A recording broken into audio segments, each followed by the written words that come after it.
Hello and welcome.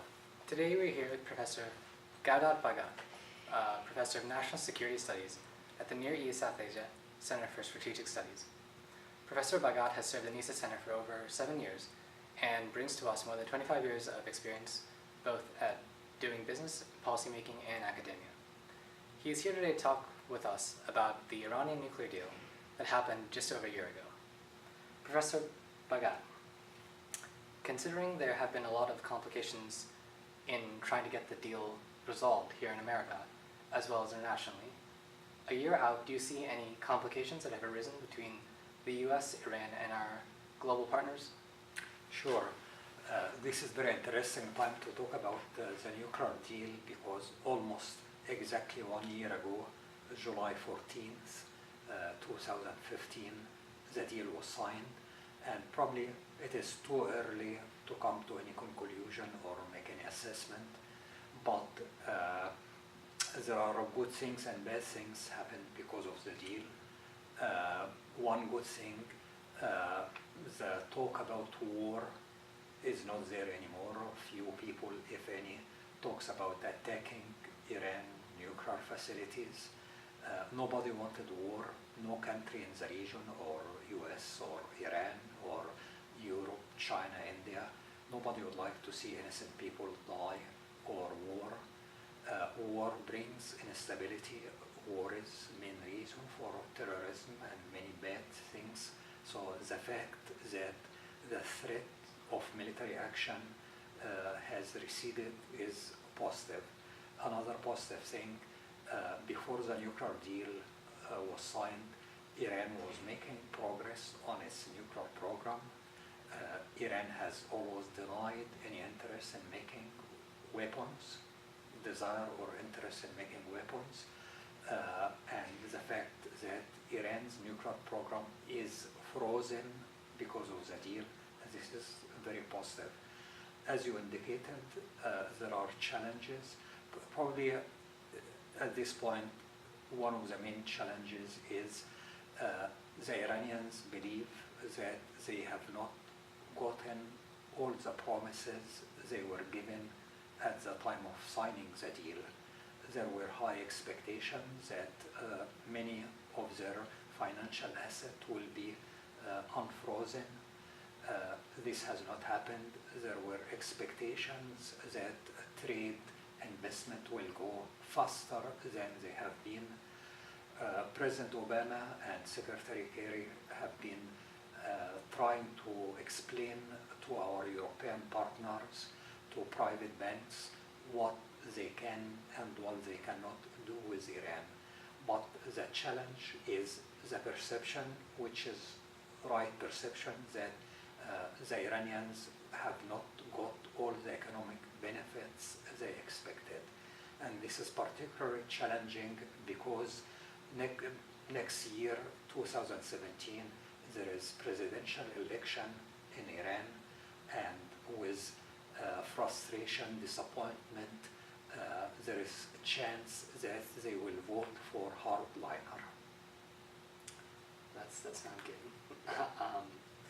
Iran has certainly, I'd say, made a few bad friends, certainly in the region and internationally.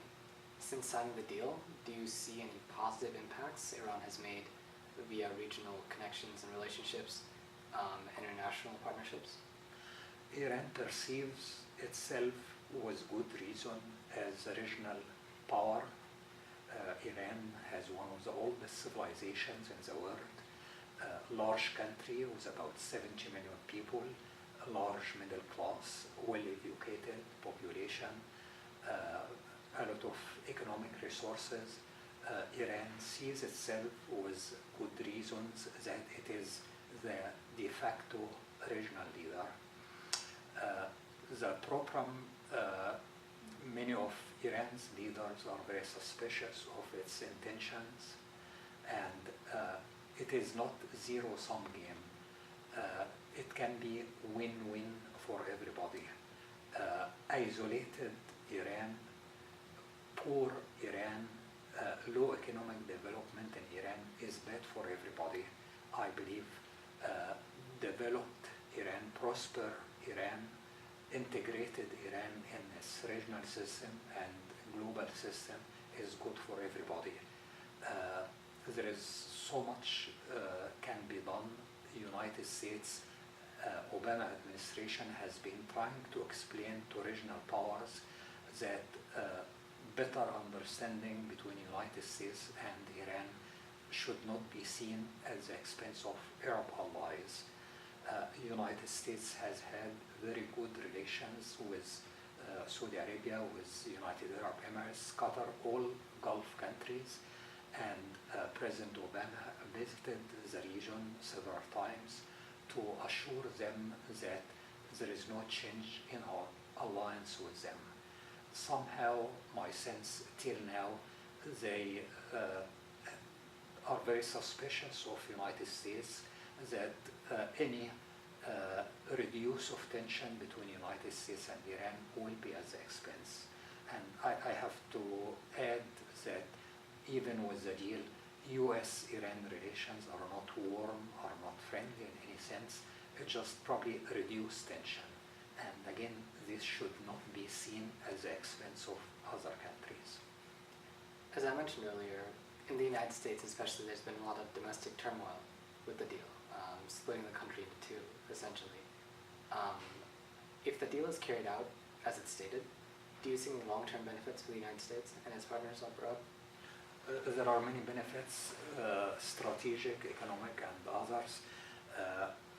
We were concerned that Iran was making nuclear weapons, and again I have to repeat that the Iranians deny any interest in making nuclear weapons.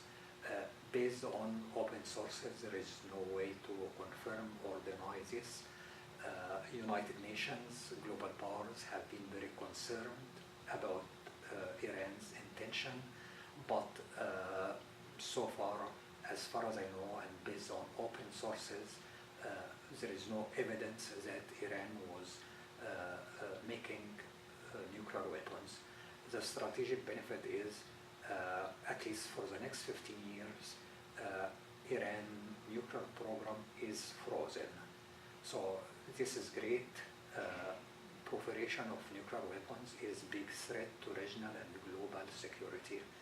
Economic benefits, Iran, major country in the Middle East with a lot of economic potential, and for Iran to be part of the global economic system, the regional economic system will benefit everybody, will promote stability, political and economic stability in Iran and in the Middle East. Iran also, as one of the ancient civilizations in the world, has a lot to contribute to global culture, global civilization, and it helps the United States, it helps Europe, it helps regional powers to be able to talk to Iranian leaders. I always believe in dialogue, in talking, instead of threats. Now, when there is any regional crisis, our Secretary of State, Kerry, can call the Iranian foreign minister, discuss and come to agreement on what to do. In America, the Democrats and Republicans seem to be split on how to deal with the Iranian deal. Democrats seem to be pushing to lay off sanctions and to try to warm relations. Republicans seem to want to increase relations and kind of be more adversarial. What do you think is better? And considering after, it's some countries in Europe have taken off sanctions, as I understand, what do you think is better moving forward? Probably the short answer, integrating Iran is good for everybody. And what is happening, and I mentioned that in Iran there will be election next year. Also, next January we'll have new president here in the United States. I doubt very much that either Clinton or Trump will be as accommodative to Iran, as willing to reach out to Iran as President Obama has been. In other words, there is change here in DC and there is change in Tehran. And what has happened, as I mentioned, the Iranians are very disappointed because they believe they have not gotten what they were promised, economic benefits from the deal. President Obama and Secretary Kerry have tried very hard to explain to European private sector, private companies, private banks, that they can do business with Iran.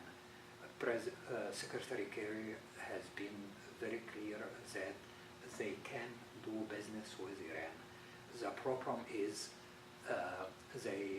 to great extent, European banks are confused because in the United States, not all sanctions have been lifted. Only sanctions related to nuclear program.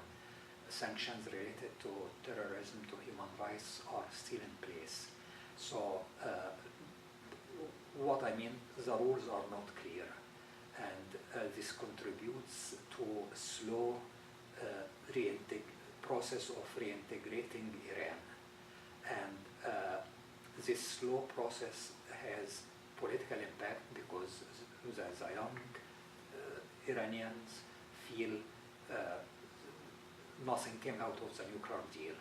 So this will impact the election next year, and it's interesting so far the Iranian politician who expressed interest in challenging President Rouhani is former President Ahmadinejad, and keeping sanctions on Iran will play at the hands of the hardliners in Tehran. This is what we do not want, and we should not play at the hands of hardliners. Thank you very much for your time, Professor.